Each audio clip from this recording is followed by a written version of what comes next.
بسم الله الرحمن الرحيم. يا أيها الذين آمنوا لا تتخذوا عدوي وعدوكم أولياء تلقون إليهم بالمودة وقد كفروا بما جاءكم من الحق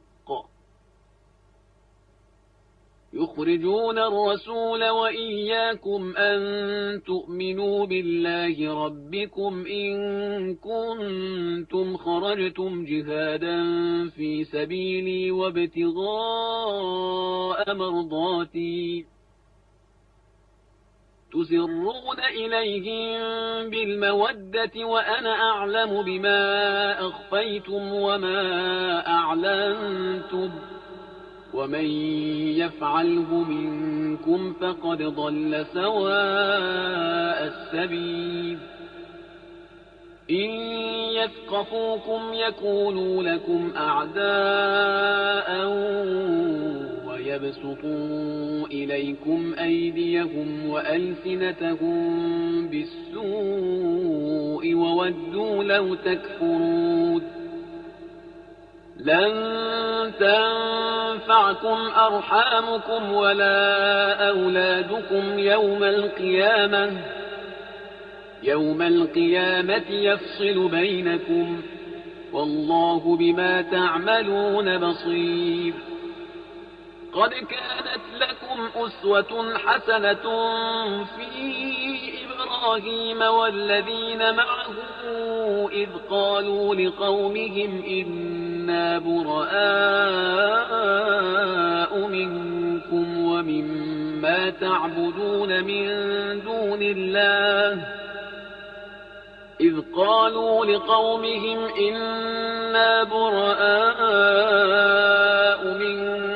ومما تعبدون من دون الله كفرنا بكم وبدا بيننا وبينكم العداوة والبغضاء أبدا حتى تؤمنوا بالله وحده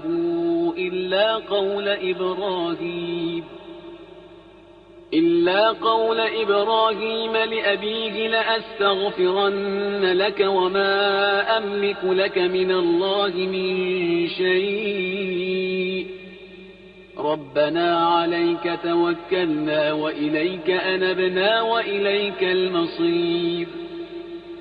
ربنا لا تجعلنا فتنة للذين كفروا واغفر لنا ربنا إنك أنت العزيز الحكيم. لقد كان لكم فيهم أسوة حسنة لمن كان يرجو الله واليوم الآخر ومن يتول فإن الله هو الغني الحميد. عسى الله أن يجعل بينكم وبين الذين عاديتم منهم مودة والله قدير والله غفور رحيم. لا ينهاكم الله عن الذين لم يقاتلوكم في الدين ولم يخرجوكم من دياركم أن تبروهم وتقسطوا إليهم إن الله يحب المقسطين. إنما ينهاكم الله عن الذين قاتلوكم في الدين وأخرجوكم من دياركم وظاهروا على إخراجكم أن تولوهم ومن يتولهم فأولئك هم الظالمون.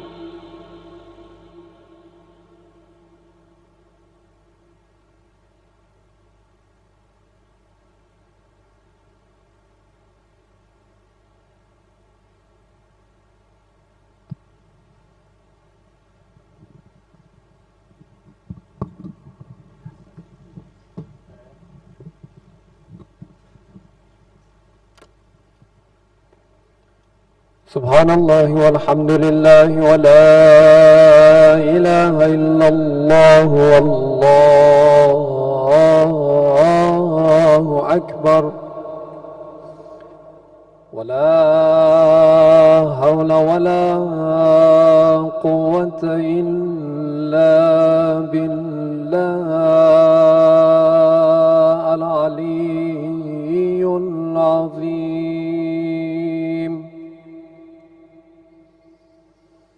الله أكبر. الله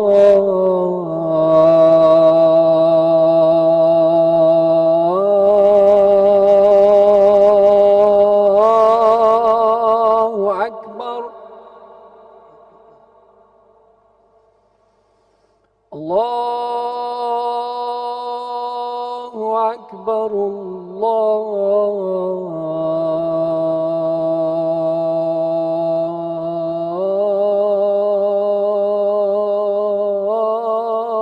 الله أكبر. أشهد أن لا إله إلا الله.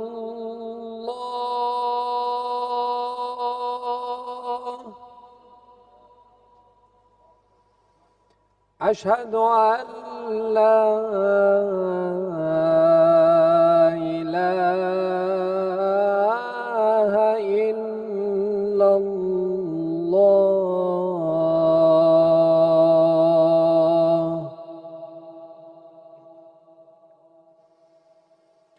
أشهد أن محمدًا رسول الله.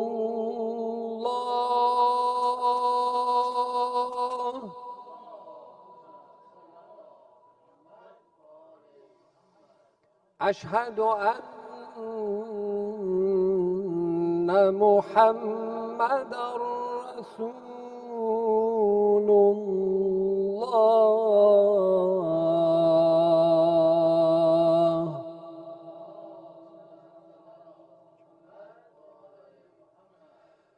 أشهد أن عليًا ولي الله.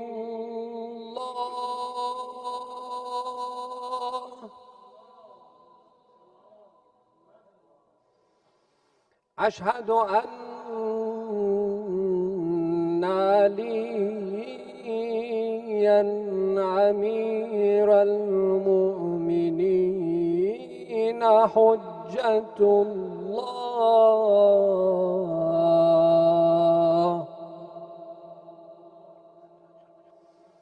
حي على السلام.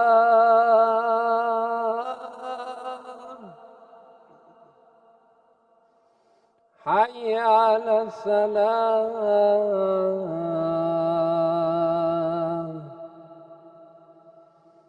حي على الفلاح.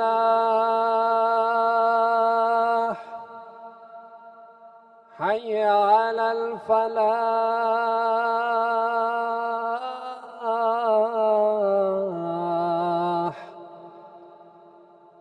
حي على خير العمل. حي على خير العمل. الله أكبر.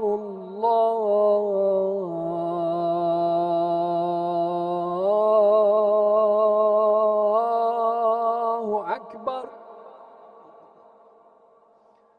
لا إله إلا الله.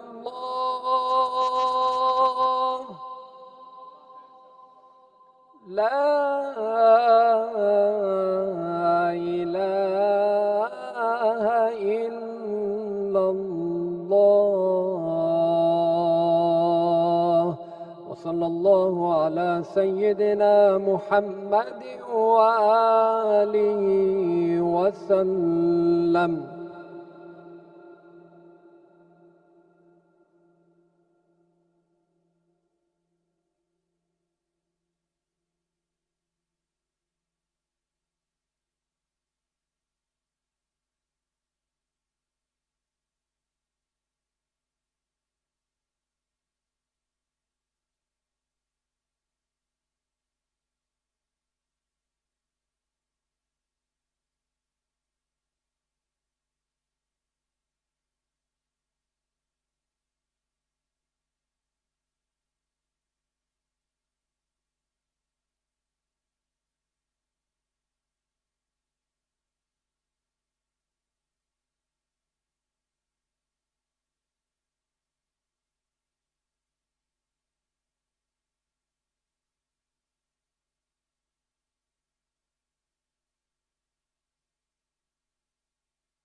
هر روزم شده حسرت، هر لحظم شده آرومم. با تو باشم بی تو اما بی پناه. هر روزم شده حسرت، هر لحظم شده آرومم. با تو باشم بی تو اما بی پناه. دیگه دلگیرم از این درد بی درمون دوری، دیگه خستم از این حسرت واسم سخت صبوری. آخه نوکر از اربابش جدا باشه چجوری. دیگه دلگیرم از این درد بی درمون دوری، دیگه خستم از این حسرت واسم سخت صبوری. آخه نوکر از اربابش جدا باشه چجوری. چشم من به دست کرمته، قلب من که خونه غمته، اون که آرزوم حرمته. یا حسین حرم منو به طلب، یا حسین حرم، یا حسین حرم منو به طلب، یا حسین حرم منو به طلب.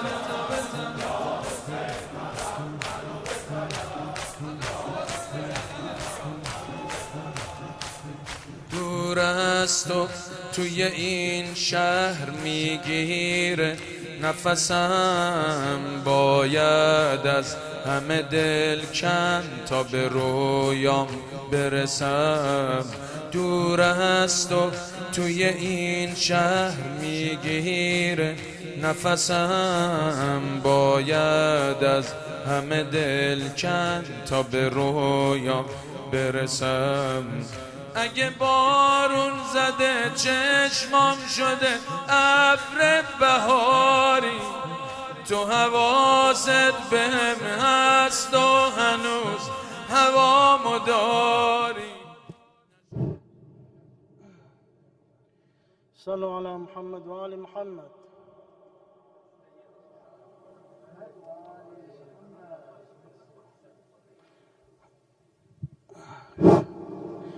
أعوذ بالله من الشيطان الرجيم.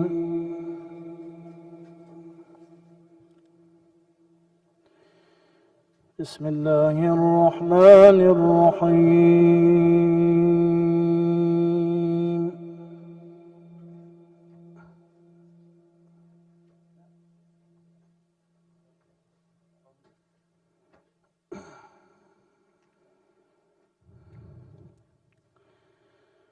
وتأكلون التراث أكلا لما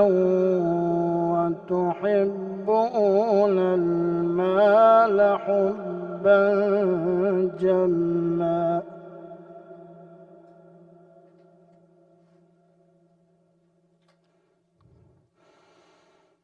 كلا إذا دكت الأرض دكا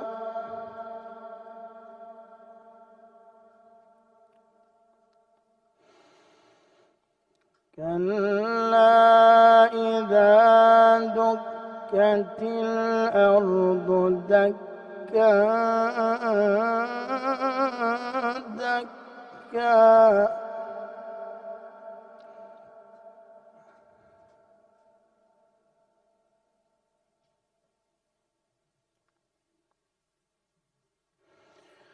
وجاء ربك والملك صفا صفا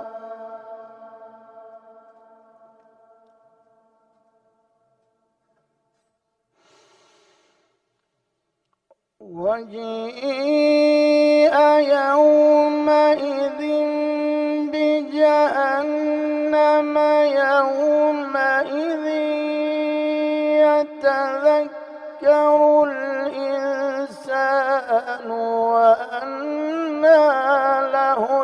ذكرا.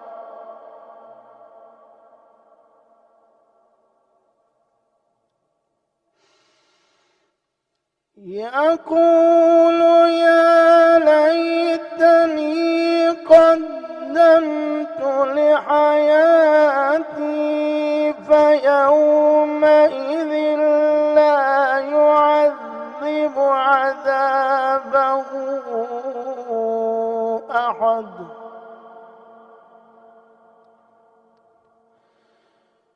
ولا يوثق وثاقه أحد.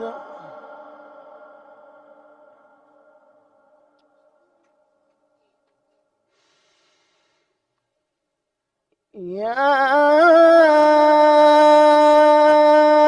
أيتها النفس المطمئنة ارجعي إلى ربك راضية مرضية فادخلي في عبادي وادخلي جنتي. صدق الله العلي العظيم. صلوات.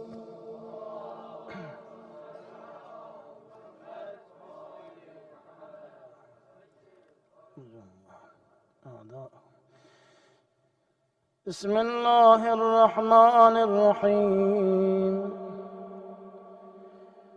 السلام عليك يا أبا عبد الله، السلام عليك يا ابن رسول الله، السلام عليك يا ابن أمير المؤمنين وابن سيد الوصيين، السلام عليك يا ابن فاطمة سيدة نساء العالمين، السلام عليك يا ثار الله وابن ثاره والمتر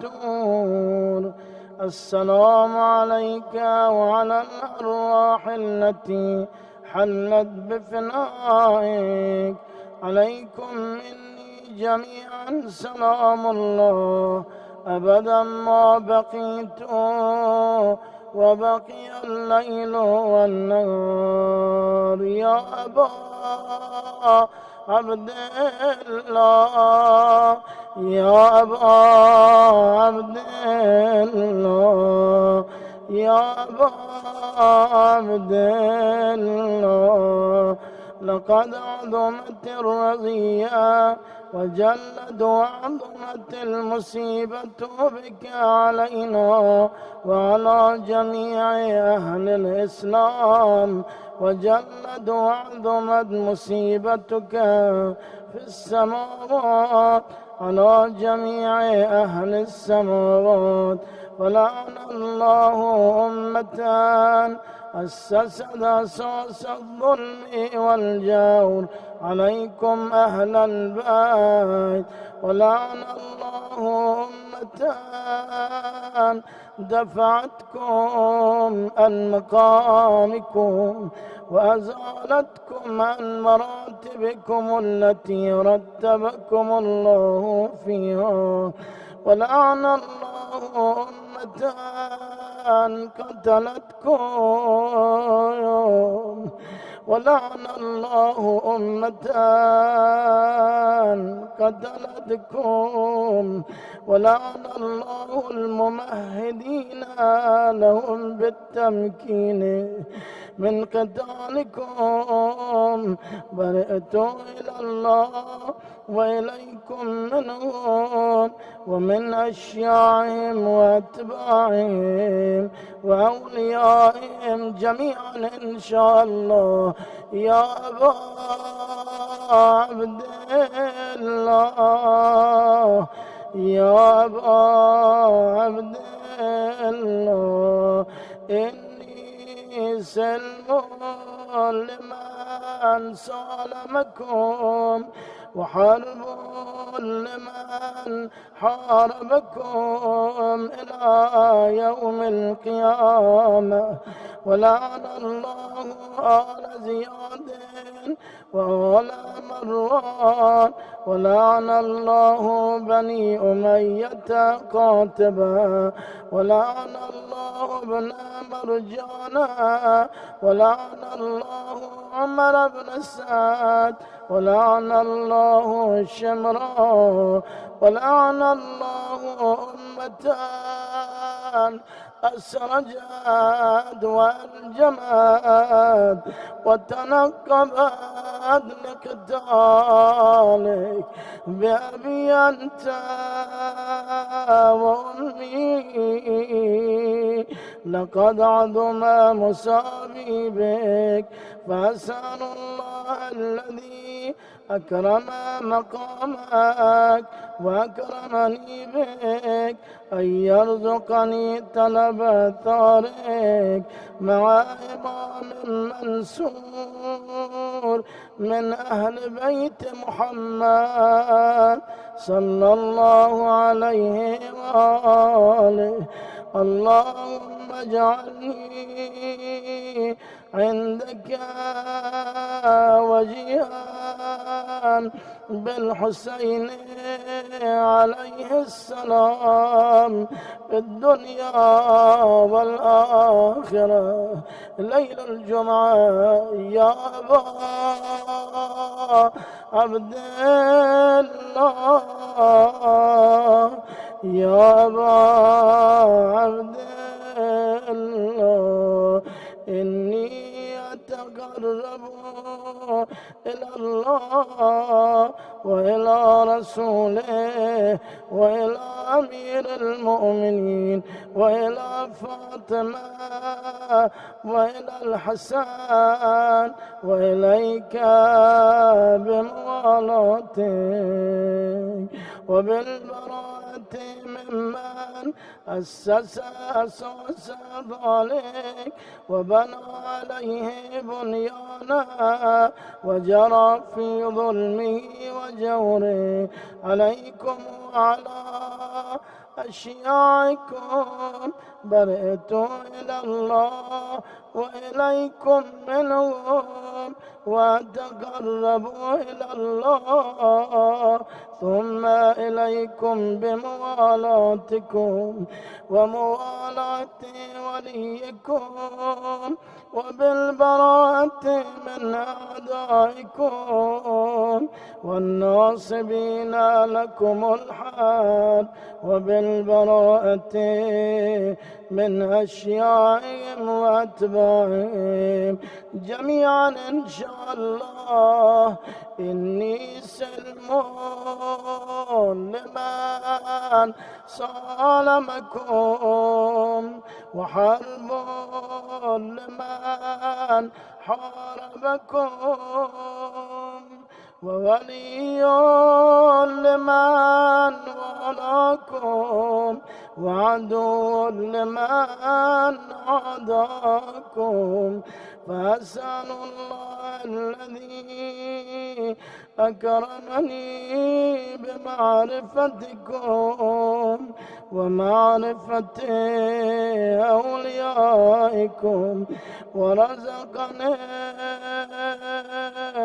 البراء من أعدائكم أن يجعلني معكم في الدنيا والآخرة وأن يثبت لي عندكم قدم صدق في الدنيا والآخرة.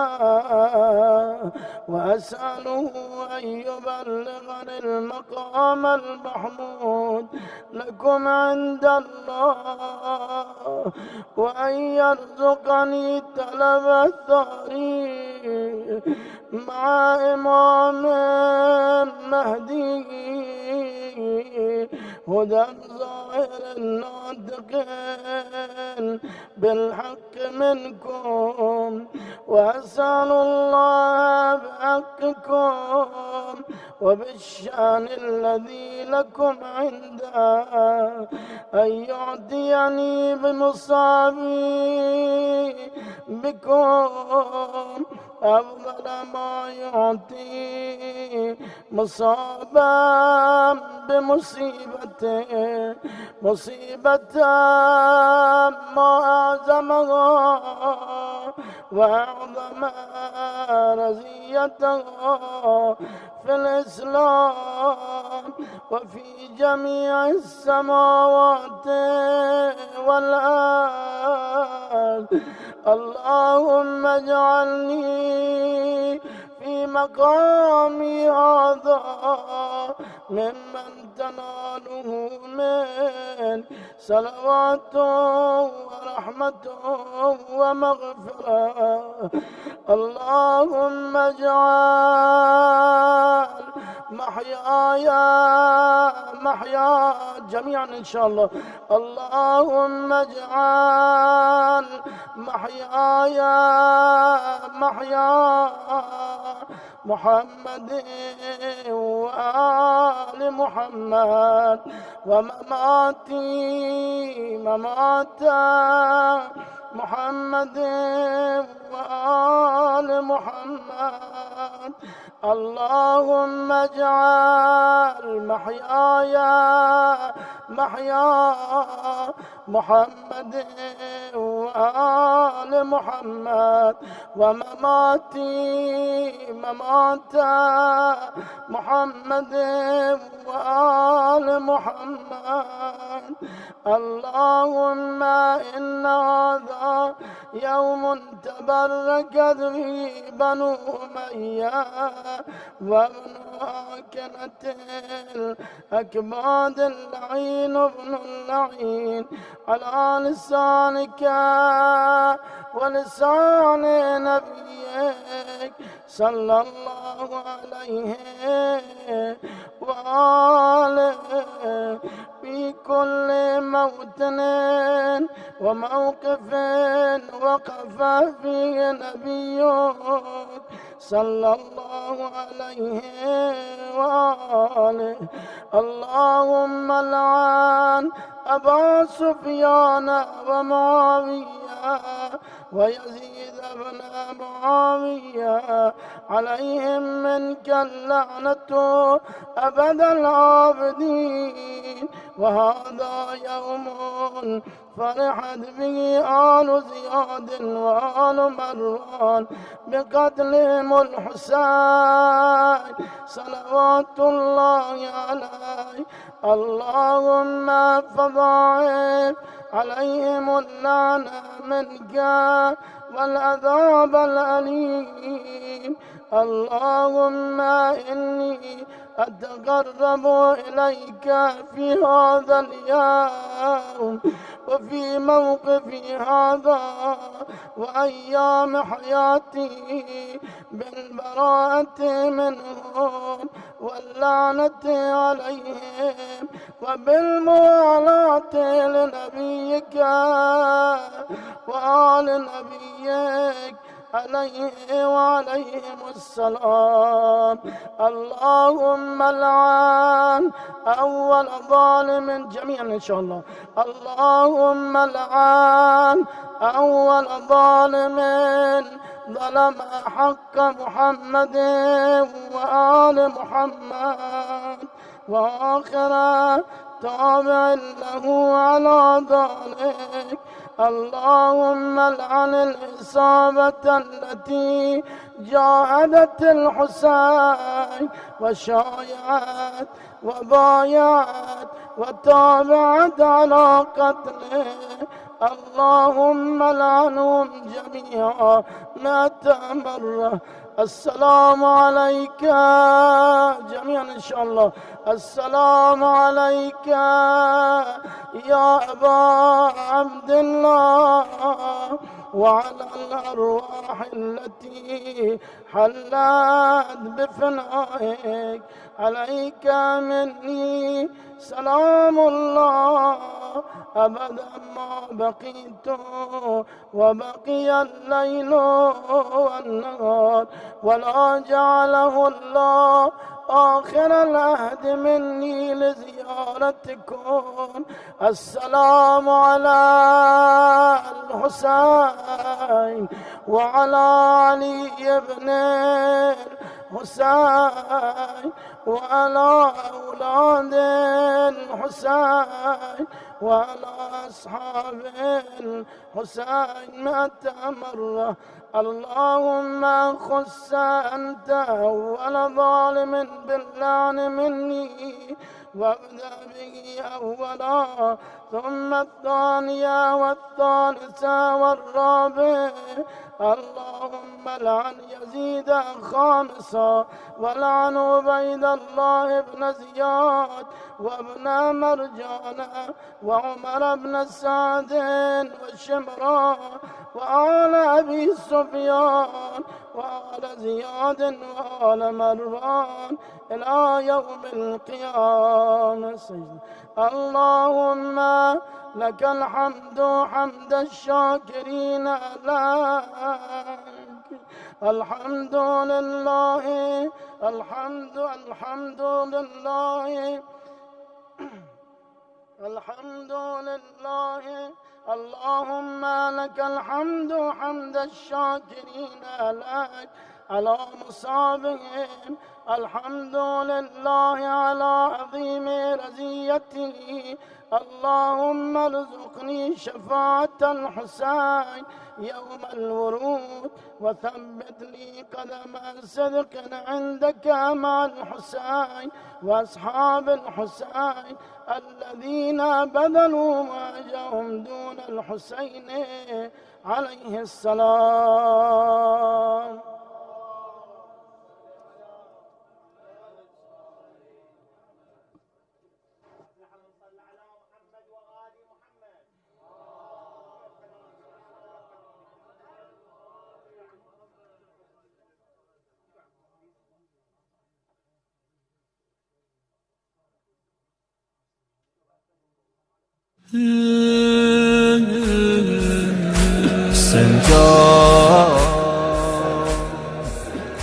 به یاد لبت یک شبم خواب راه نداشتم،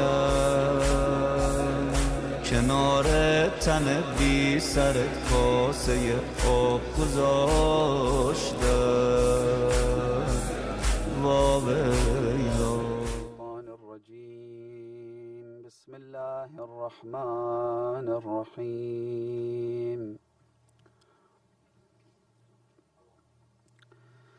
يا دائم الفضل على البرية، يا باسط اليدين بالعطية، يا صاحب المواهب السنية، صل على محمد وآله خير الورى سجية، واغفر لنا يا ذا العلا في هذه العشية.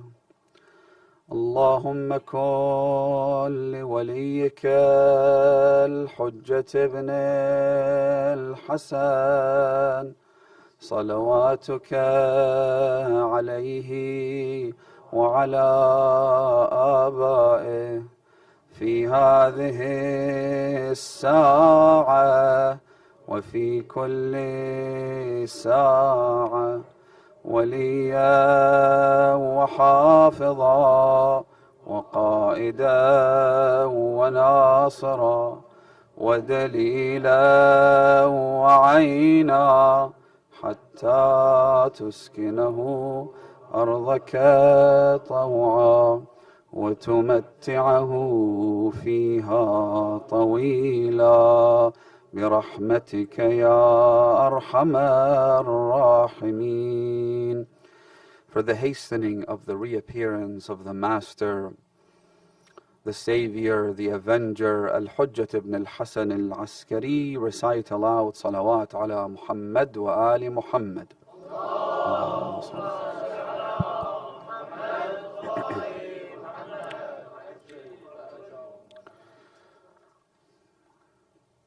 When it comes to the branches of religion, the things that we normally associate with our rules of worship, the legal manual, contractual obligations, purity, and everything from marriage all the way down to inheritance laws. The things that we normally would perhaps associate with matters of jurisprudence. Most people, at least now, acknowledge the importance of following experts in this field. Meaning that as people who are unable to gain expertise in legal matters, and given the gravity, given the significance, the importance of these issues, because they have to do with religion, they have to do with things that are permissible, things that are forbidden, most people would acknowledge that we need to refer to experts.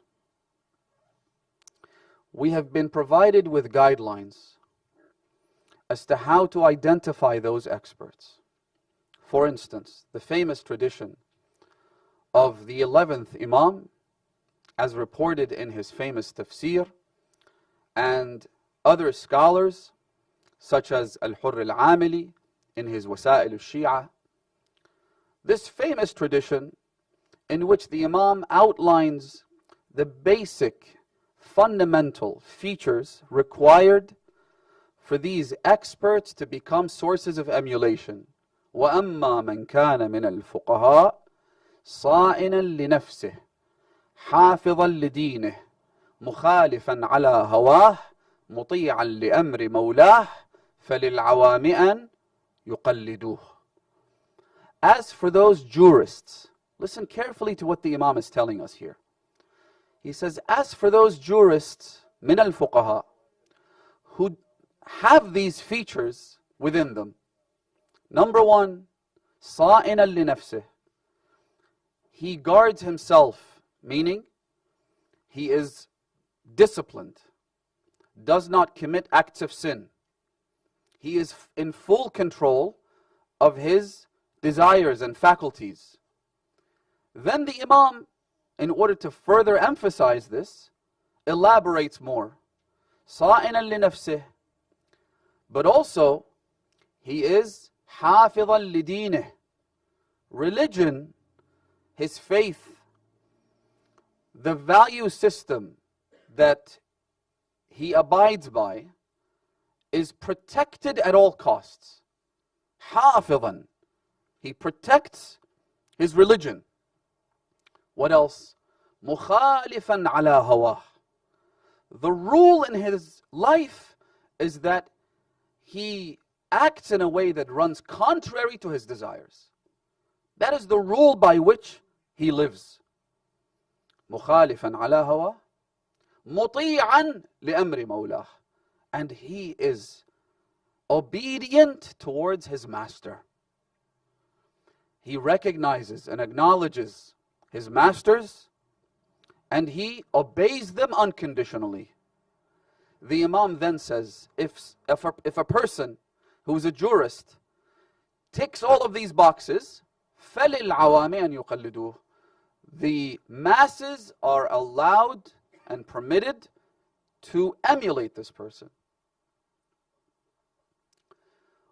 Why the word taqleed is used and not another word is an entire discussion in itself. Why the Imam says the masses are able to emulate this person and doesn't say must emulate him is another discussion in itself. That's not the point. What's interesting is what the Imam says after this. He says, وَذَلِكَ لَا يَكُونُ لِجَمِيعِ فُقَهَاءِ الشِّيعَةِ. And this doesn't apply to every jurist. Meaning that to have the credentials, the so-called academic or intellectual or scholarly credentials is not enough. One may have gone through the full course of study. They may have studied under the most qualified jurist for years. The Imam clearly says that's not enough.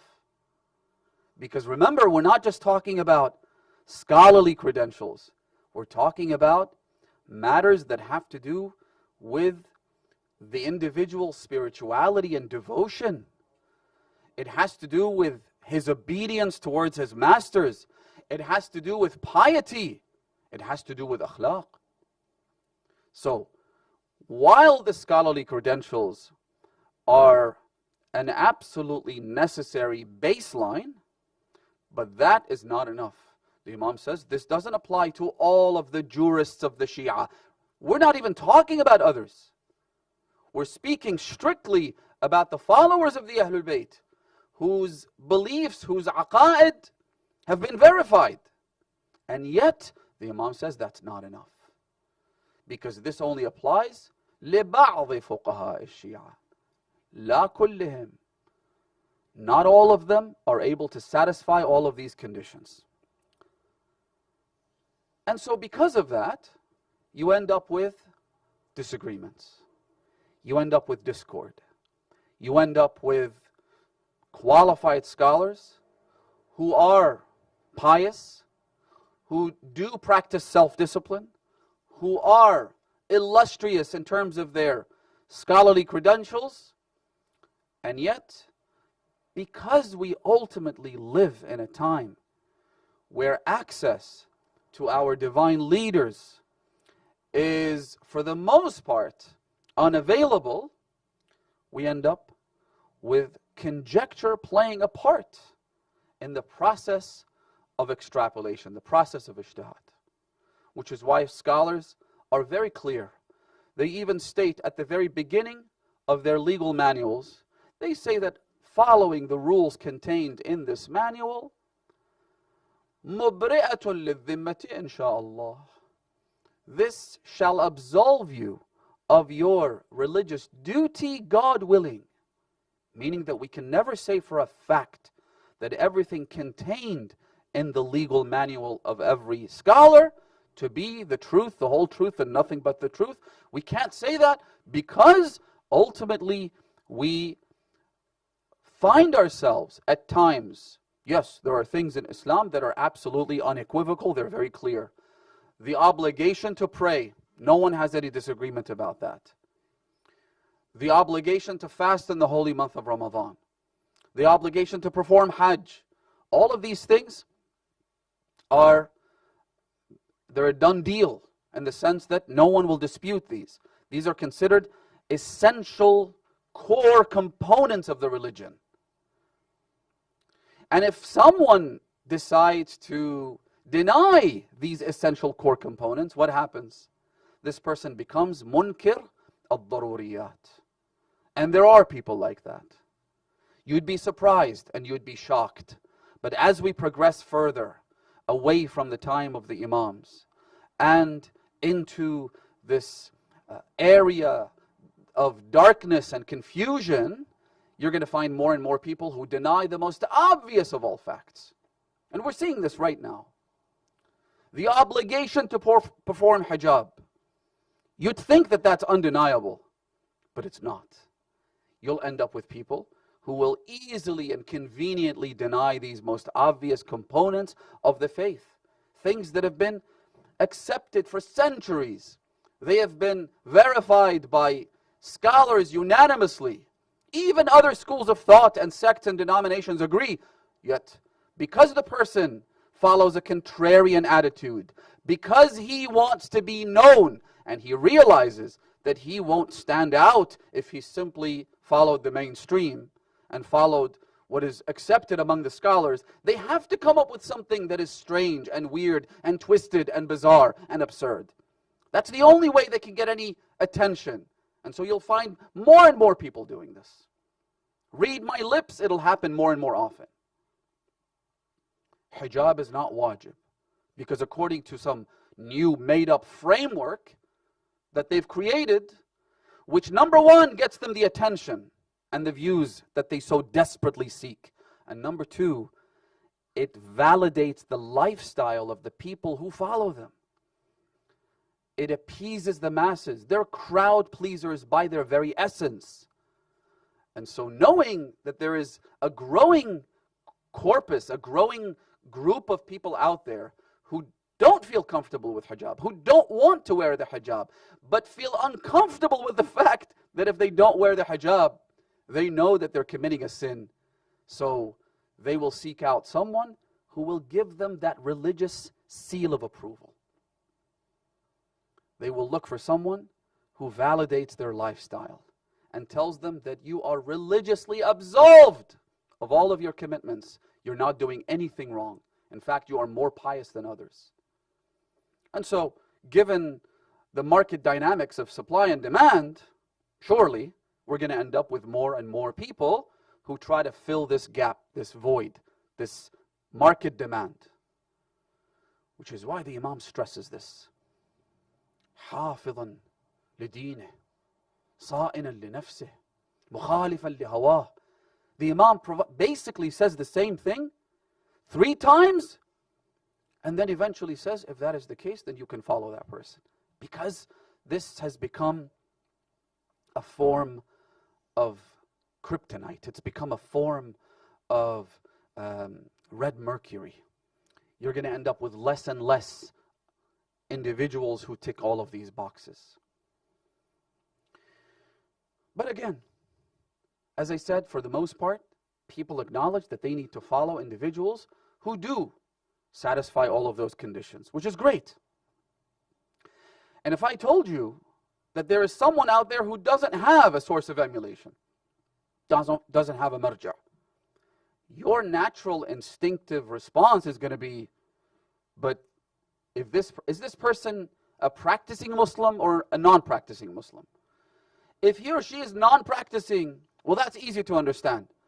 But if they're practicing, how do they practice the laws and obligations of their religion without following an expert in religion? How exactly is that supposed to work? And that reaction is perfectly legitimate. How do they pray if they don't know the laws of how to pray? How do they go to Hajj? Hajj is a good example because it's a very elaborate ritual. There are lots of details, lots of nuances, lots of actions, lots of rituals, rites. So how do you perform Hajj if you don't follow an expert? You're bound either to do one of 2 things. Either you will make up your own rituals and your own sect and your own religion, or you will end up following whoever happens to be seated next to you on the plane, or whoever you see in front of you, right? So you will follow someone, except that someone isn't qualified. They're not experts. So you can see the detriment in all of this. You can see how this is detrimental to a person's religiosity, a person's devotion and sincerity. Because if you're sincere about your religion, you would want to follow the truth, not just anybody who happens to be there with you. Now, here's the question I want you to think about. What about matters of creed? What about our aqa'id? Who sets our aqa'id? How do we know what's what when it comes to the nuances of our fundamental beliefs, the tenets of our faith? Where does that come from? Again, think about this. When it comes to our legal frameworks, when it comes to our daily rituals, acts of worship, contracts, and so on and so forth, you need an expert. When it comes to the fundamentals of the faith, not the branches, the fundamentals, is there a marja'? What qualities should that marja have? And more fundamentally, let's go back a step. What is the epistemological foundation of our beliefs? Meaning, where do we derive our beliefs? Let's say there is a marja out there that you're supposed to follow, which again, that's a whole discussion in itself. Are we allowed to emulate experts when it comes to matters of belief? I'm sure you would have heard that emulation and taqleed only applies to the branches of religion. And that is true, except it's not the whole truth. It's a point of contention, but I don't want to confuse you. But let's say we go with that. That when it comes to matters of belief, you're not allowed to emulate anyone. Meaning that even a 9-year-old girl who just became baligh, she needs to establish the fundamental tenets of her beliefs on her own. She can't emulate anyone. She can't follow anyone. But let's go with that. Let's say that is true. What about the nuances of her beliefs? What about the intricacies of her beliefs? What about questions? I'll give you some questions as examples. Does the Prophet and his successors have ilm al-ghayb? Do they have knowledge of the unseen? If so, first of all, how do you know? How are you supposed to know? Do you refer to the Quran, or is it a purely intellectual matter? Because if you have to refer to the Quran, then suddenly there's a whole host of sciences and disciplines you need to acquire before you get to the Quran, before you try to understand the Quran. So which is it? Is it the intellect? Is it the Quran and Sunnah? Or is it the Quran alone? If it is the intellect as well as revelation in both of its branches, revelation meaning the Quran and Hadith. If it's the intellect plus revelation, what relationship do these two have with each other? Does one dominate the other? Or are they equal? What if there is any point at which you feel there is a contradiction? How do you remove the contradiction? You see what I'm trying to do here? It's not as simple as you would think. Did our 8th Imam Ali ibn Musa al-Rida alayhi alaf al-tahiyyati was-salam, Allahumma salli ala Muhammad wa Muhammad wa farajah, did he have knowledge of the fact that those dates had poison in them, and that poison would be lethal if he consumed it? If you refer to the story itself, it's pretty obvious that the Imam did have knowledge of that. Because after eating a few of those dates, Al-Ma'mun al-Abbasi alayhi la'a'inullah asked the Imam to eat even more. The Imam responded by saying what? He said, with these few dates, you have achieved what you set out to achieve. You've done what you wanted to do. Meaning you wanted me dead? This will do the job. So the Imam knew. There's no question there. Then, if the Imam knew, the logical question that will be capitalized on and will be exploited and will be used, as sure as the sun is going to come out tomorrow, you know that there are going to be charlatans and imposters who will exploit this point to make you doubt your religion, even though it really doesn't make a dent in our beliefs as far as the infallibility of the Imams is concerned, as far as the obligation to obey and follow and emulate the Imams is concerned. It doesn't make a difference. But you know for a fact that someone will use it. Someone will exploit this. And so they'll come and say, well, if the Imam knew, then why would he eat something that is lethal? Just like people have asked about whether Imam al-Hussein knew he was going to get killed, and if so, why would he go?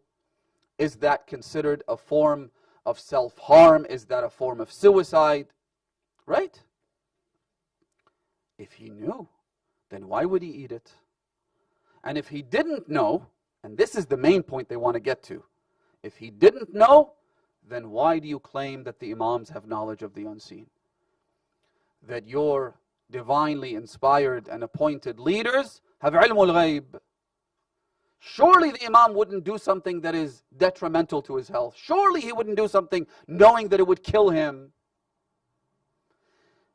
It's a complex issue presented in an extremely reductive fashion with the express intention of confusing people. In response, our scholars have presented no less than a dozen responses to this and answers to this little predicament. There are answers and responses that we can refer to as negative answers, meaning they negate the issue by presenting another problem that is similar to it, or they have provided solutions to this. As for the negating type of answers, we say, well, did Yaqub know when he sent his son Yusuf with his brothers, did he not know that they would attempt to kill him? In fact, he absolutely knew, which is why he literally told them what they were going to do. Using the knowledge of prophethood, he told them, أَخَافُ أَن يَأْكُلَهُ الذِّئْبُ. I'm afraid, don't take him with you because I'm afraid that the wolf will eat him. So, did he know? The answer is yes. Well, if he knew, then why would he send his Yusuf to suffer in misery for the next 30 years? Why would he do that? Because this is in the Quran, they can't just dismiss it as a fabrication. They can't dismiss it as a hadith that's da'if. And that's their problem. Which is why I've said, and I'll continue to say, their problem is with the Quran. And there will be a day when they will actually deny the Quran. They will begin to mock the Quran. ثُمَّ كَانَ عَاقِبَةَ الَّذِينَ أَسَاءُوا السُّوءَ أَنْ كَذَّبُوا بِآيَاتِ اللَّهِ وَكَانُوا بِهَا يَسْتَهْزِئُونَ. Ultimately, their final destination is that they will deny the signs of Allah subhanahu wa ta'ala, the verses of the Quran, and they will make a mockery of them. Ultimately, that'll happen. Just wait for it. But for now, they point their guns and their arrows and their spears at Bihar al-Anwar, at Al-Kafi al-Sharif, because the Quran is too risky for them to attack at this point in time. So, if Yaqub knew, why would he send Yusuf? Because it's in the Quran, you're going to have to come up with what they call convoluted solutions to this problem. So what's the solution you present for this? They'll say, well, because he was commanded by God. And if he's commanded by God, that will override any other potential harm that may come about as a result of this action. Or maybe he knows something that we don't know. Maybe there is another dimension to the story that is beyond my comprehension, right? What if, I want to answer this because I don't want people leaving confused. What if Ma'mun pretended to be a Shia? So much so that some Shia were confused into thinking that Ma'mun was a Shia. Ma'mun would praise Amir al-Mu'mineen. Ma'mun would host gatherings where he would defend the right of Ali ibn Abi Talib to be the Khalifa. Ma'mun acted with sheer hypocrisy. So, now imagine if Ma'mun, who wanted the Imam dead, but the Imam refused to eat those dates, what other option would Ma'mun have to eliminate the Imam physically? He'd have to kill him, wouldn't he? He would have to physically murder the Imam. Now, imagine at a time when Ma'mun pretends to be a Shia, Imam al-Rida, the 8th Imam, is the crown prince. This was a time when the Shia came to prominence, when the followers of the Ahlul Bayt felt that they were invincible. They felt that they didn't have to fear anybody anymore. They didn't live in the time of Harun. They didn't live in the time of Mansur. They didn't live in the time of Abu al-Abbas al-Safah. They lived in a time where the government was on their side. Their Imam was the crown prince. So does the Shi'i have any reason to hide his or her identity? No. So now everyone can identify the Shia. If Ma'mun killed Imam al-Rida alayhi salam, would there be no revolt against Ma'mun? Would the Shia not try to avenge the blood of their Imam? Having been exposed, having been identified, the Shia are now going to revolt against the Abbasid Caliph. What do you expect would happen as a result of that? Would we not have an absolute bloodbath? Would we not have massacres on a scale never seen before? Now, if Imam al-Rida is faced with two options, for him to die alone, or for him to die with hundreds of thousands of other Shia, would it then not make sense that the Imam would eat those dates? All it takes is a little retrospection and maybe some familiarity with history. It really doesn't take an individual to be a rocket scientist. But في قلوبهم مرض, because there is a disease in the heart that aims to sow the seeds of doubt and misconception, زادهم الله مرضا. Allah subhanahu wa ta'ala will blind them even to the most obvious of facts. In one hadith, the Imam says that there was doubt, this marad. The Imam explains what it is. He says this is not just any generic disease. This is the disease of doubt. Ash-shak. فَزَادَهُمُ اللَّهُ شَكًّا. Allah will make them doubt everything, even the most obvious of facts. So, I go back to my original question. If we are supposed to follow experts when it comes to matters of jurisprudence, what happens to matters of belief? If I told you that a woman, a virgin, does not need her father's consent for marriage. In fact, it is the man that needs his father's consent for marriage. You're going to laugh at me. Why? If I told you that 17 rak'ah per day is too much. Back in the time of the Prophet, those people didn't have anything better to do.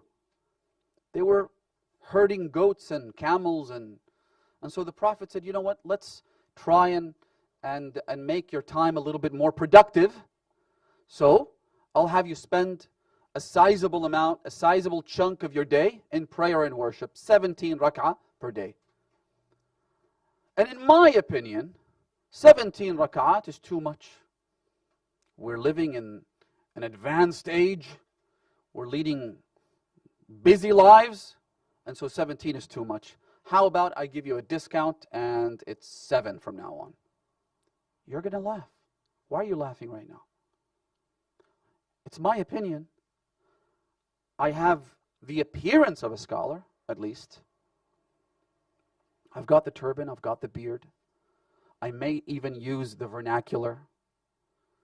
I present my case in a relatively nice way. Why are you laughing?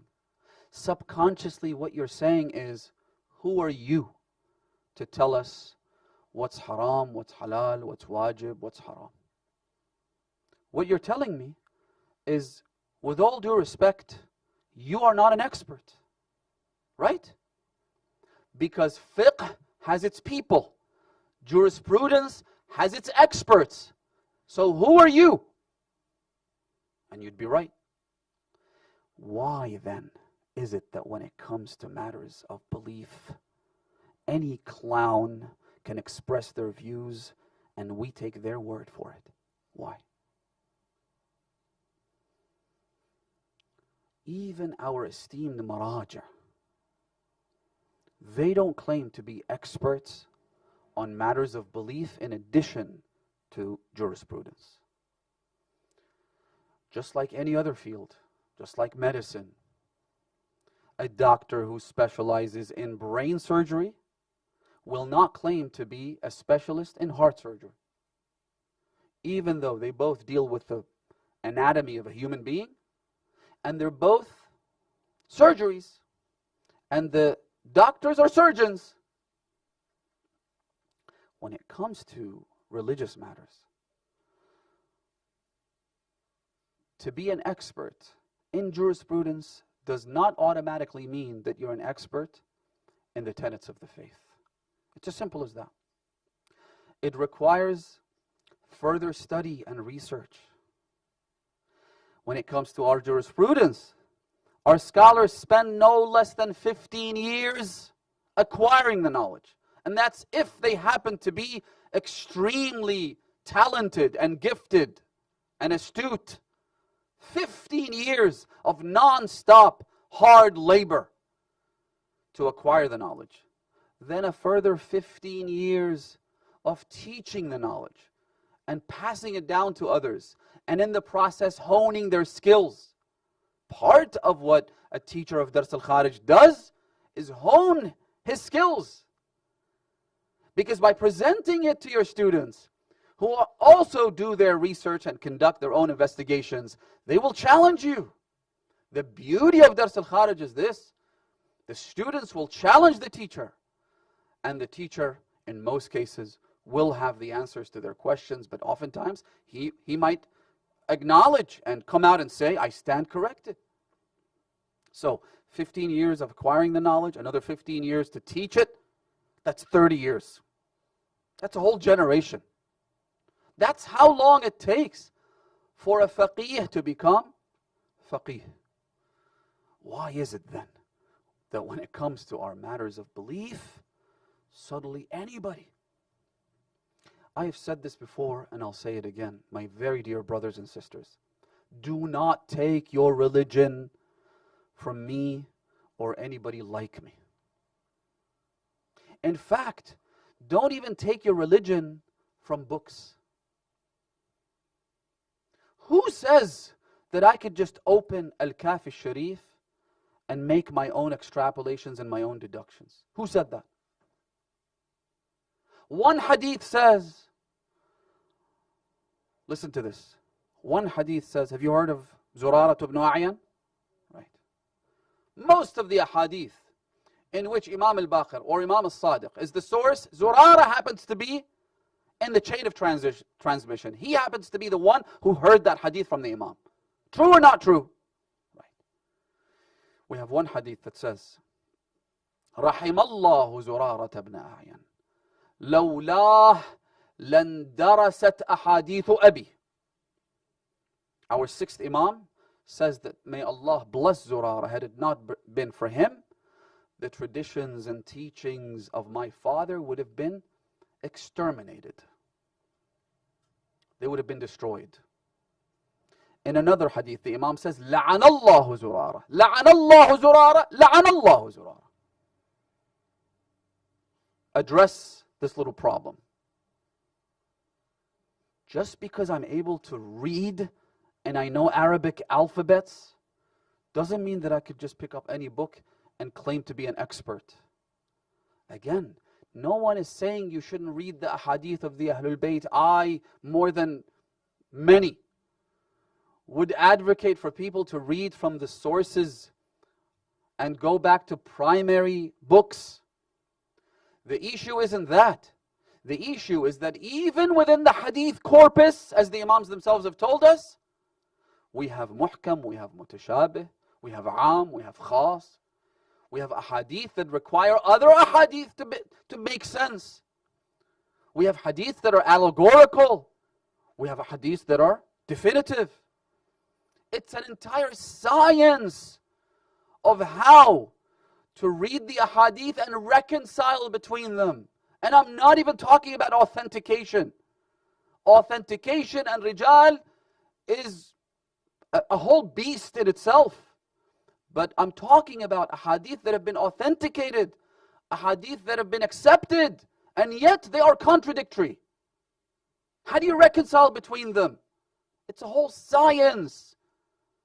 And then we have children, and I mean no disrespect, but children who say, let's bring all of these hadith together. Let's translate every hadith into English so as to make them all accessible to the masses. Who says that's how you do it? Who says that's a good thing to begin with? And then use some individual's opinion who happens to be on the very fringes of fiqh to authenticate these ahadith. There are ahadith in Al-Kafi which require a scholar, require experts. Yes, there are ahadith which have to do with akhlaq. And those ahadith are worthy of being read by everyone and anyone. There are ahadith which have to do with devotional texts. Du'as, for instance. A dua is supposed to be read by anyone. Yes. But there are ahadith which have to do with tawheed, which require an expert's opinion. They have to do with nubuwwah, imama, al-ma'ad, al-mabda. There are scholars who devoted decades on these issues. Again, not every marja' gets to do this. But there are maraja' who did. I'll mention this person's name only because he's passed away. Because I don't like to mention names. Ayatollah al-Uzma Mirza Mahdi al-Isfahani was without a doubt a foremost expert on matters of aqa'id. Among his students are Ayatollah al-Uzma Shaykh Wahid Khurasani and Ayatollah al-Uzma Sayyid Ali Sistani, among others. He was a person who taught al-mabda' wal-ma'ad, meaning what's often called in English eschatology. It's the science and the discipline that has to do with where we came from, the beginning of creation, and the end of creation, meaning the resurrection. He taught this subject for 17 years. That's an expert. You can consult them. If he's not around, his teachers, his students. That's an expert. But for us to sit and listen to any random person in the name of being open-minded, in the name of why not? Why not? Let's listen to what they have to say. الَّذِينَ يَسْتَمِعُونَ الْقَوْلَ فَيَتَّبِعُونَ أَحْسَنَهُ. What is the meaning of this verse? Who told you that this is a license to listen to anyone? Who said that? Imam al-Ridha says, من استمع إلى ناطق فقد عبده فإن كان الناطق عن الله فقد عبد الله وإن كان الناطق عن الشيطان فقد عبد الشيطان.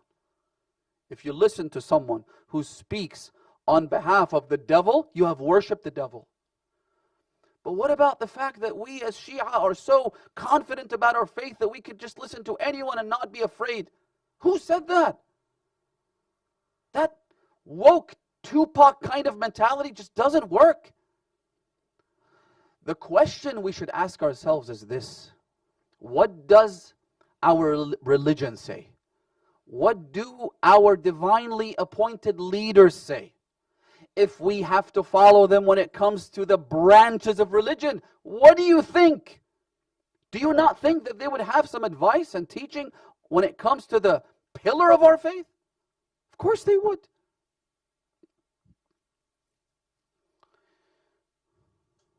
And the answer is very clear, brothers and sisters. It's very clear. When it comes to these issues, to the pillars of the faith, to the trunk of our religion, you refer to who? You refer to the Imams. You refer to the Holy Prophet and the Imams after him, right? The Quran itself tells us to do this. لِتُبَيِّنَ لِلنَّاسِ مَا نُزِّلَ إِلَيْهِمْ. The Prophet's role wasn't just a messenger. Wasn't just someone who came to deliver a sealed message from God and then leave us alone to decide what we wish to do with it. He came to teach us, to expand on that message. لِتُبَيِّنَ. To explain the confusing aspects of that message. لِلنَّاسِ مَا نُزِّلَ إِلَيْهِمْ. He wasn't just a mailman. He was a prophet of God. So, the Quran tells us to follow the Prophet. Then the Prophet tells us, عَلِيٌّ مَعَ الْحَقِّ وَالْحَقُّ مَعَ عَلِيٍّ. What does that mean? Think about that for a moment. When the Prophet wants to identify Ali, he wants people to recognize who Ali is, he says, عَلِيٌّ مَعَ الْحَقِّ. Ali will always follow the truth with a capital T. Ali will never deviate from the truth. Ali and the truth have this relationship. Ali always follows it. Then the Prophet doubles down. He says, وَالْحَقُّ مَعَ Ali. What does that mean? Because most people recognize Ali. Christians recognize Ali. Jews recognize Ali. Zoroastrians recognize Ali. Atheists recognize Ali. That's not the problem. The problem is, what is the truth? How do you identify the truth? That's where it gets confusing. That's where the waters are muddied. So the Prophet gives you the answer. He says, wherever you find Ali, you will find the truth. Any time, any place, any location, any confusion, any misconception, wherever Ali is found, the truth is right there with him. Because, وَالْحَقُّ مَعَ عَلِيٍّ. Suddenly it begins to crystallize. It begins to become clear that Allah didn't just leave us to our whims. The Prophet didn't just abandon us for us to sit here 14 centuries later and say, I think this, and in my opinion that. They gave us clear guidelines, clear instructions. In Ziyaratul Jama'ah, what do we say? In ذُكِرَ الْخَيْرِ كُنْتُمْ أَوَّلَهُ وَأَصْلَهُ وَفَرْعَهُ وَمَعْدِنَهُ وَمَأْوَاهُ. You are goodness. You are the truth, right? فَالْحَقُّ مَا رَضِيتُمُوهُ. In Ziyarat al-Yasin. What is the truth? It is whatever you've accepted. It's not the other way around. It's not, okay, let's find out what we're supposed to do. No, no, no. Look at where the Ahlul Bayt are. You have your answer. Look at where Imam al-Hussein is. You have your answer. Al-Khawarizmi says in his Maqtal, he quotes this hadith from the Holy Prophet, بِالْحُسَيْنِ تَسْعُدُونَ وَبِالْحُسَيْنِ تَشْقُونَ. It is only through Hussein that you find happiness. And it's through Hussein that you find misery. Meaning that depending on your relationship with Imam al-Hussein, if you align your life with him, you will have nothing but happiness. And if you go against him, you will find nothing but misery. In Ziyarat al-Yasin, this is the quote, listen to this. فَالْحَقُّ مَا رَضِيتُمُهُ. The truth is whatever you are pleased with. وَالْبَاطِلُ مَا أَسْخَطْتُمُهُ. And falsehood is whatever you rejected, whatever you despised. وَالْمَعْرُوفُ مَا أَمَرْتُمْ بِهِ. وَالْبَاطِلُ مَا نَهَيْتُمْ عَنْهُ. Even when it comes to al-amr bil-ma'ruf wal-nahy an al-munkar. What is ma'ruf? What is the good that we're supposed to enjoin? It is whatever they enjoined. What is the evil that we're supposed to prevent? It is whatever they prevented. Which is why when we say salam to Amir al-Mu'mineen in his ziyarah, Assalamu alayka ya deen Allah al-Qawim.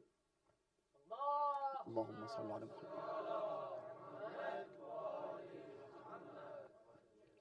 You are God's religion.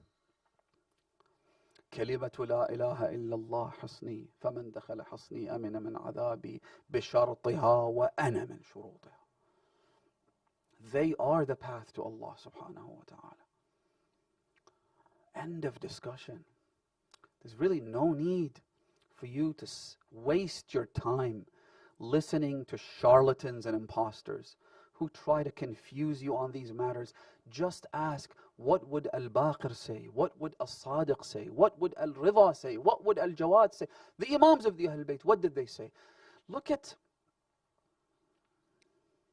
the Quran tells us about this light, right? Ayatul Nur. Allah describes it in beautiful, elaborate means, and eventually says, في بيوت أذن الله أن ترفع ويذكر فيها اسمه. This light is found in where? In these houses. Then, after pointing to a geographic location, meaning the houses, then Allah subhanahu wa ta'ala makes it even clearer. He says, رِجَالٌ صَدَقُوا مَا عَاهَدُوا اللَّهِ. These are individuals. These are people that you need to follow. Specific individuals. It's not some wishy-washy abstract notion in your head that we're supposed to find. No, follow them. إنما مثل أهل بيتي كسفينة نوح من ركبها نجا ومن تخلف عنها غرق وهوى. These ahadith of the Ahlul Bayt, the ahadith of Rasulullah that have been unanimously accepted by all sects, all groups, all denominations. إني تارك فيكم الثقلين. How clear does it have to get? كتاب الله وعترتي أهل بيتي ما إن تمسكتم بهما لن تضلوا بعدي أبدا. Inshallah, tomorrow and the night after that, I'll talk a little bit more about that. The implications of Hadith al-Thaqalain, and specifically how to use that in order to address all the confusion and the discord that we have in this day and age. What we need to do is to explore the anatomy of doubt, the pathology of doubt, how it works, how it emerges, where it comes from, how to deal with it, how to cure it. Inshallah, we'll talk more about that in the coming couple of nights. But for now, when you make the Ahlul Bayt, listen carefully to this. When you make them and when you recognize and acknowledge them as the ultimate litmus test of the truth, and that they are nothing but the truth, then the grounds for confusion will disappear. The reason people are confused is because this tree doesn't have very firm roots. A tree that doesn't have roots, a little wind will knock it down, right? But a tree with strong roots, you need a bunch of people with axes to try and bring it down. The problem, our brothers and sisters, is that in this day and age, we don't have firm roots. That's why, as the Imam describes many people, Amir al-Mu'mineen in his famous hadith with Kumayl ibn Ziyad, he says that people are either عالم رباني أو متعلم على سبيل نجاة أو همج رعاع أتباع كل ناعق. This group of people, they have no firm backing. لأنهم لم يستندوا إلى ركن وثيق. They don't have something to lean on. They don't have that firm foundation. They don't have a marji'iyya. And I'm not talking about individuals here. Marji'iyya meaning a source of emulation, a backing, something on which to stand. They don't have that. That's why they are atba'u kulli na'iq. That's why somebody comes today and confuses them with one misconception, they'll follow him. Tomorrow there's going to be another person with another misconception and they'll follow him. Ad infinitum. And it just keeps going and going and going. What you need is that solid foundation. What is it? It is the Ahlul Bayt. Somebody comes and tells you,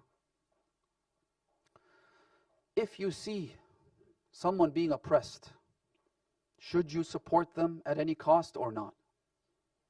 Most people would say, absolutely. If you ask for proof, they'll say, Imam al-Hussein. Never mind that we've reduced Imam al-Hussein to simply someone who is defending human rights, as opposed to upholding the name of Allah subhanahu wa ta'ala. Never mind that. But the proof is pretty solid. Imam al-Hussein, revolution, armed insurrection, revolt. You have to defend the oppressed. What about Imam al-Sajjad? What about Imam Zayn al-Abidin? Tell me. Imam Zayn al-Abidin lived in the time of the same tyrant Yazid. Same tyrant.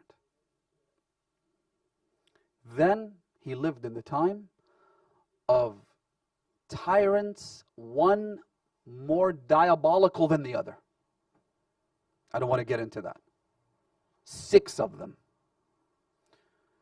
In this time, there were massacres committed, there were atrocities perpetrated, that would make you sweat simply hearing about them. And yet Imam Zayn al-Abidin did not raise a finger. You see what's happened here? Because we have created our own frameworks for what is good and what is bad, what is true and what is false, instead of following the examples of the Imams themselves, now we're confused. What about Imam al-Sajjad? What about Imam al-Baqir? What about Imam al-Sadiq? And literally every other Imam after Imam al-Hussein. Where's the armed insurrection? Where's the revolution? Where's the struggle? Where's the fight? Yes, Imam Zayn al-Abidin did struggle, which is why even when we say salam to the Imam, we say to every single one of the Imams, أشهد أنك جاهدت في الله حق جهاده. حق جهاده. The ultimate struggle, the ultimate jihad. Even though there was never an armed insurrection against Yazid or any other tyrant. You're only confused when you hear something like this. And that Yazid ambushed the city of Medina and killed thousands and raped thousands and ransacked and pillaged the city of Rasulullah while Imam Zayn al-Abidin was living on the outskirts of Medina and did not even enter the city. You're only confused by that if you have made up your own mind about what is true and what is false, what is good, what is bad, instead of delegating that to the Imams alayhim salam. Imam Zayn al-Abidin's struggle against the tyrants, even though it was never armed, even though the Imam didn't lay a finger, even though the Imam never fought in a battle, even though the Imam may never have said a word in defense of the oppressed. Not even a word, not even a statement. Despite that, أشهد أنك جاهدت في الله حق جهاد. Imam Zayn al-Abidin's struggle was different from that of Imam al-Hussein. But it was in the same overall pathway to Allah. The point here, and I'll wrap this up, is علي مع الحق والحق مع علي. Look at what the Imam did, and then you'll know what you're supposed to do. Don't make up your own framework and say, let's see if the Imam followed this or not, because that is the ultimate crime that we could commit against ourselves. بأبي أنت وأمي يا ابن رسول الله. What Imam Zayn al-Abidin faced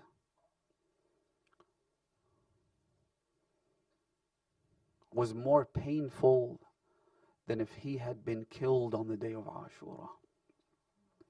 The tragedies that he saw, بأبي هو وأمي, were so painful, so grave, so excruciating.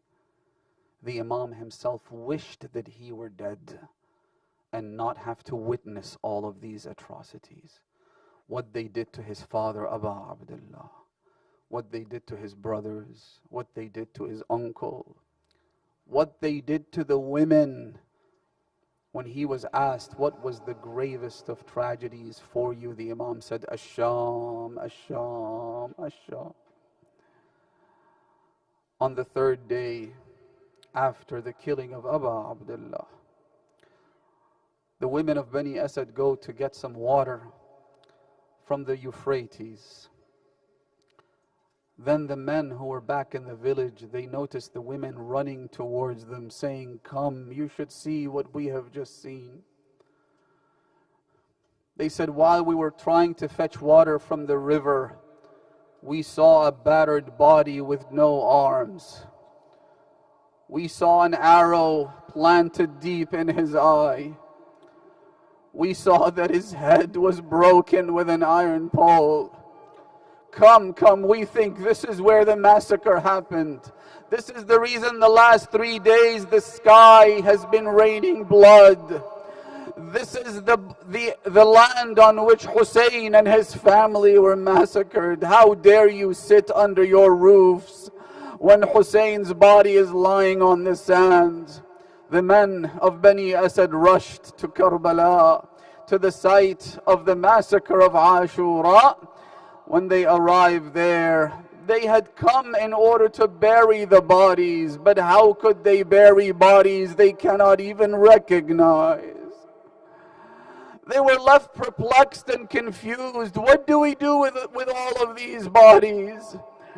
It was at that time when they had sent a man to keep an eye and make sure that Ubaydullah ibn Ziyad doesn't come. They had been warned that if anyone buries the bodies of Abu Abdullah, they would be killed. Then that man came rushing to them saying that I am seeing someone approach you. So they removed themselves from the scene. When that person came, they noticed that he was wearing a mask, but that the mask had become wet from his tears. They said, who are you? He said, I am your Imam. Ana imamukum Ali ibn al-Husayn. I am your Imam and I am here to bury my father's body. وأهل بيته وأنصاره. I am here to do what I am supposed to do as an Imam. The Imam then said to them, come and help me. They had dug two graves, one for Bani Hashim, the other was for the Ashab, the Ansar of Abu Abdullah al-Husayn. When they came to help the Imam with Abu al-Fadl al-Abbas, the hadith says Imam Zain al-Abidin told them, don't, فَإِنَّ لِي مَنْ يُعِينُنِي. I have those who will help me with my uncle. He came to his uncle Abbas. He said, عَلَى الدُّنْيَا بعدك العفايا.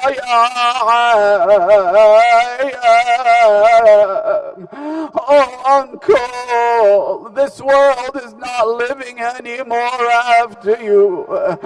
This was where Abu Abdullah said, الآن انكسر ظهري وقلت حيلتي. Imam Zain al-Abidin buried his uncle Abbas. Then he went towards his father. He asked Bani Asad not to help him. He said, I have angels to help me. Maybe Rasulullah was there to help Imam Zain al-Abidin, Amir al-Mu'mineen, Fatimah al-Zahra. He didn't need their help. He lowered the body into the grave. The Imam then said, طابت أرض دفنت فيها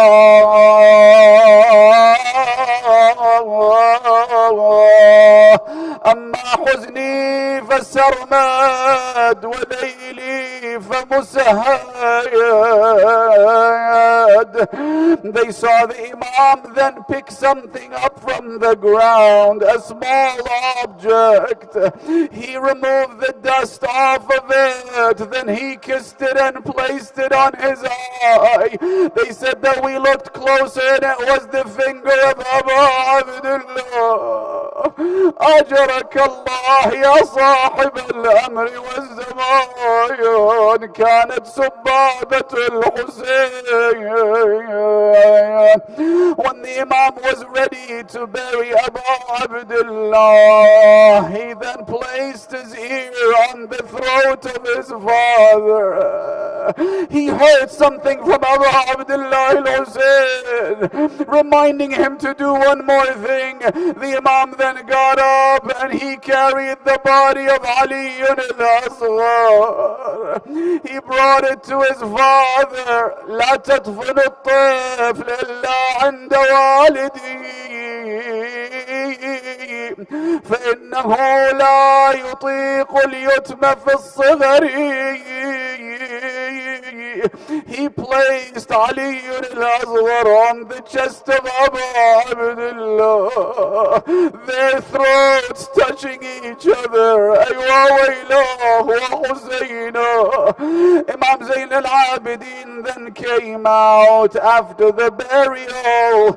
He then wrote something on the grave of the Imam using his hand. He said, هذا قبر الحسين بن علي بن أبي طالب الذي قتلوه عطشانا غريبا. عادة الميت يحضرون هلا، هذا جايب جفن هذا يفصله، وهذا جايب ماي هذا يغسله، وذاك يحفر قبر ذاك ينزله.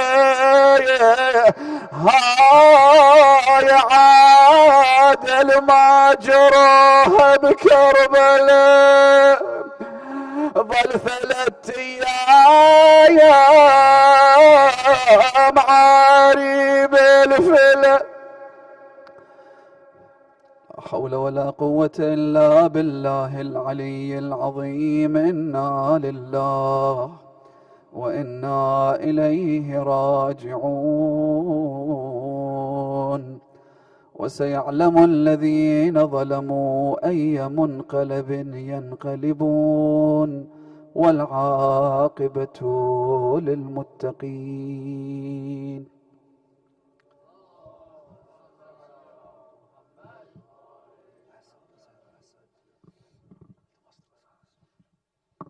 يا حسين يا حسين يا حسين يا حسين يا حسين يا حسين يا حسين يا حسين يا حسين.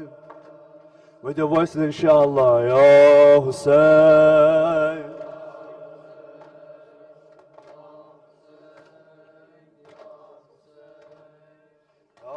حسين يا حسين يا حسين يا حسين يا حسين يا حسين.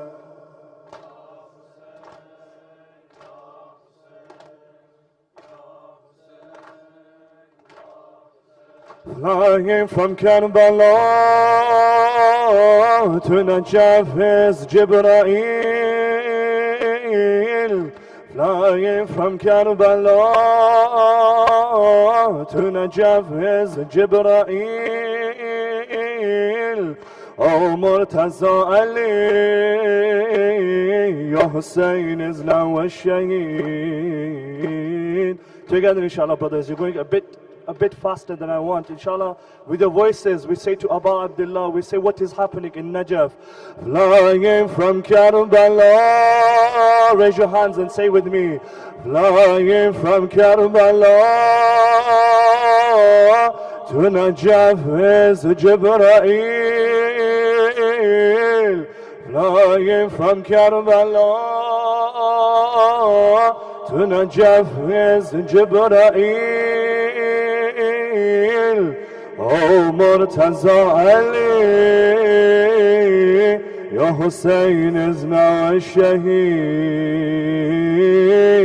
Oh Murtaza Ali, your Hussein is now a shaheed. Flying from Karbala to Najaf is Jibreel.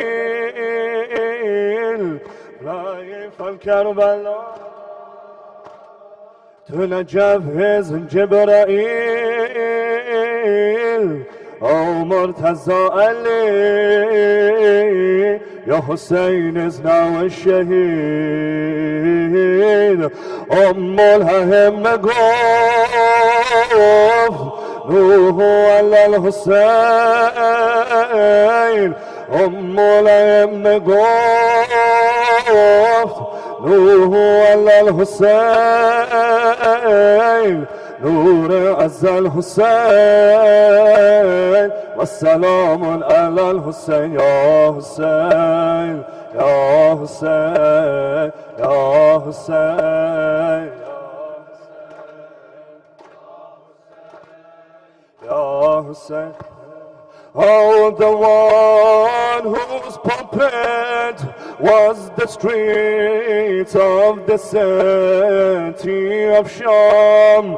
Oh, the one whose pulpit was the streets of the city of Sham, and the moons of your sky were on space reciting the Quran, with an army of martyrs led my way, those and orphans, with an army of martyrs led my way, those and orphans you defeated the tyrant from the streets and the presence all alone. Oh Ali al-Kufar, like Ali all alone. Oh Ali al-Kufar, like Ali, what have your eyes not seen? Ya Zainul Abidin, Ya Ali, Ya Sajjad, Ya Ali, Ya Sajjad, Ya Ali, Ya Sajjad, Ya Ali, Ya Sajjad, Ya Ali, Ya Sajjad, Ya Ali, Ya Ali, Ya Sajjad, Ya Ali. When your hands you would raise, they would get heavier as you'd pray all your life in ruku, as your back was broken from the chains, till the end your heart in pain from sorrows. It was enchained till the end, your heart in pain from sorrows. It was enchained. Even now around your grave you are surrounded by chains, through the tears of your eyes and the tears of Zahra. I can see tragedy lamenting Karbala, Ya Hussein, Karbala, Ya Hussein, Karbala, Ya Hussein, Karbala, Ya Hussein. Let your voice read Karbala, Ya Hussein. MashaAllah, Ya Hussein. Ya Hussein, Karbala, Ya Hussein, Ya Hussein, Karbala, Ya Hussein, Ya Hussein, Karbala, Ya Hussein, Ya Hussein, Karbala. One by one they would go as they fell. Zainab was losing hope when we lost my brothers and Abbas. How did my father cope after you? Ali Akbar, Hussein's vision was taken after you. Ali Akbar, Hussein's vision was taken since you fell. Oh, my uncle, Hussein's back has been broken. Hussein's back has been broken. All alone on this place, who is with you, Hussein? All alone on this place, who is with you, Hussein? When you cried out for aid, only your killer came. Ya Hussein, Ya Hussein, Ya Hussein, Ya Hussein, Ya Hussein, Ya Hussein, Ya Hussein, Ya Hussein, Ya Hussein, Ya Hussein. Ya Hüseyin, Ya Hüseyin, Ya Hüseyin. Hüseyin, Hüseyin, Hüseyin, ya Hüseyin, Hüseyin, Hüseyin, Hüseyin, ya Hussein, even if they burnt my body, Ya Hussein, even if they burnt my body, Ya Hussein, or in pieces they would cut me, Ya Hussein, even if all of the world were against me, even if all of the world were against me, I will never leave you, O son of Ali. Hussein, Hussein, Hussein, Ya Hussein, Hussein,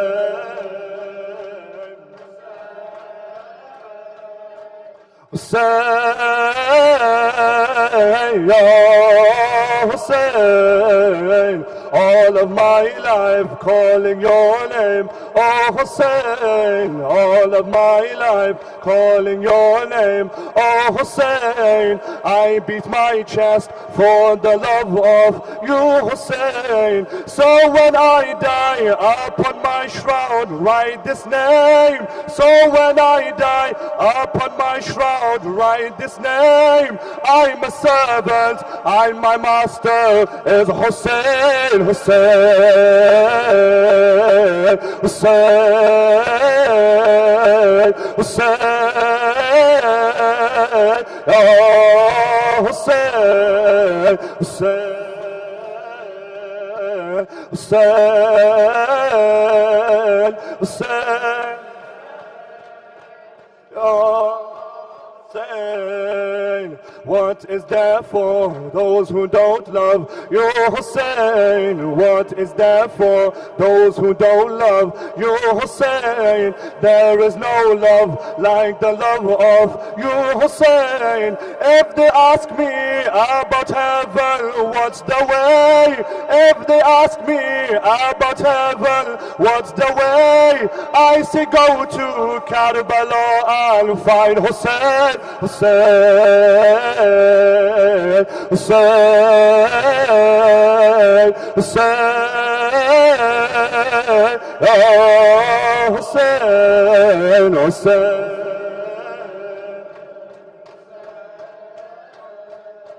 Hussein, ya Hussein, assalamu alayka, ya gharib Karbala, ya mazlum, ya Aba Abdullah.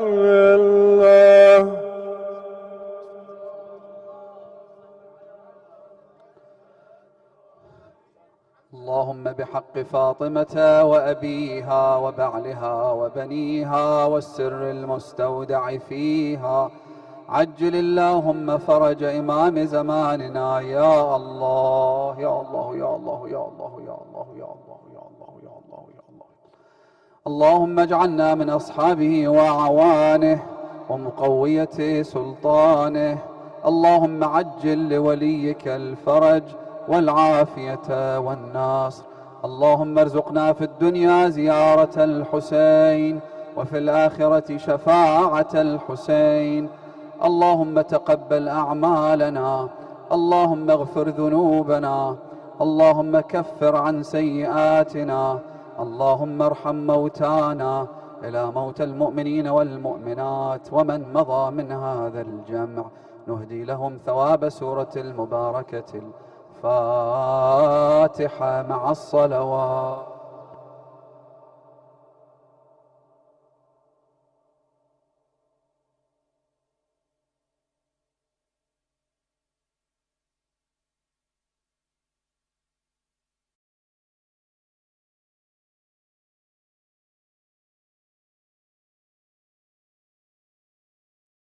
ای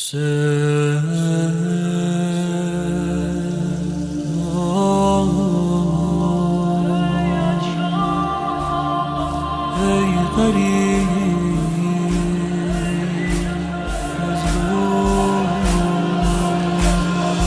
محاسن تو غرق خونه،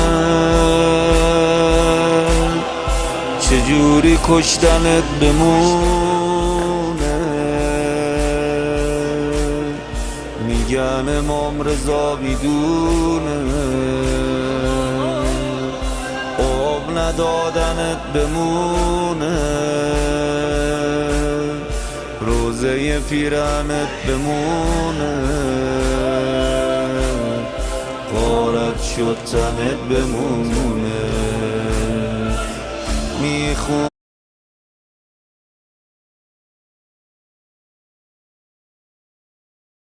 نشناختمت، چی اومده سرت نشناختمت.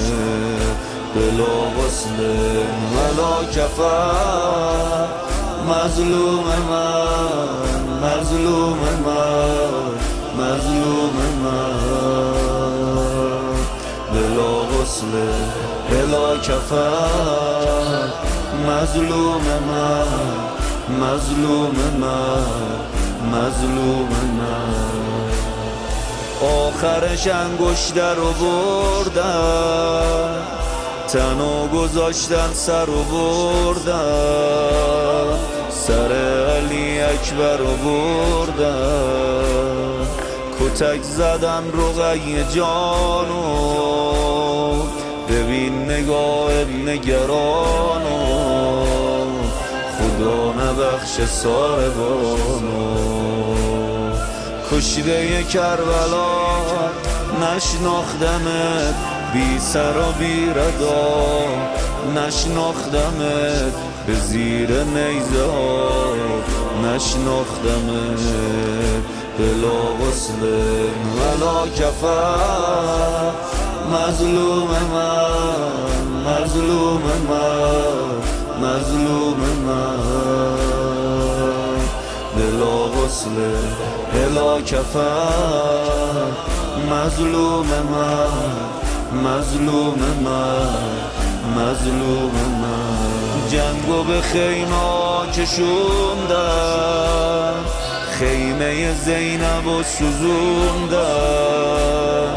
فاتحه حرم رو خوندن، از این حرم یه عده زن مون، از تو فقط یه پاره تن مون. تن تو بی غسل و کفن مون. مقطع تنت نشناختمت، چجوری کشتنت نشناختمت. گم شده پیرهنت نشناختمت. بلا غسل ولا کفر، مظلوم من، مظلوم من، مظلوم من. بلا غسل بلا کفر، مظلوم من، مظلوم من، مظلوم من. ای غریب